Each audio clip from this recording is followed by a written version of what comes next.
open your heart to the love of God? Will you please release resistance and open your heart to the love of God? Will you please open yourself to receive the care of God? For it is God's will to take care of you.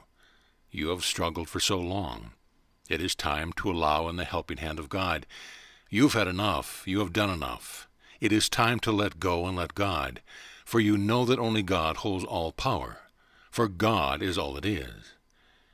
By this we mean that God is all that is good, for only that which is good exists within the mind of God. God did not create your pain, your suffering, your anger, or your fear. These things were created outside the mind of God.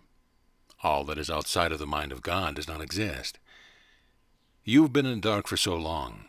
This darkness is also outside of the mind of God, for the mind of God is only light.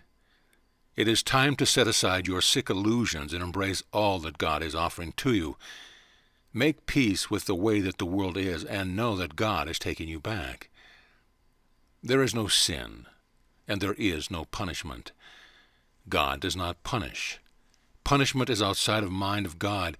God is all accepting, all allowing, and all loving. In the mind of God, all are innocent. Anything that speaks of God being anything but unconditional love is outside the mind of God. That only exists in the ego mind and ego consciousness. There is no hell. Hell was created by the ego and only exists in the ego mind. It is outside of the mind of God. Because it is outside of the mind of God, it does not exist. Therefore, you are to turn away from it altogether. It only holds you in the grip of the ego consciousness, which holds you back and outside of the mind of God.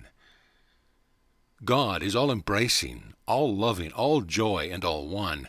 Unity with God is unity with truth, unity with all that is and all that is good.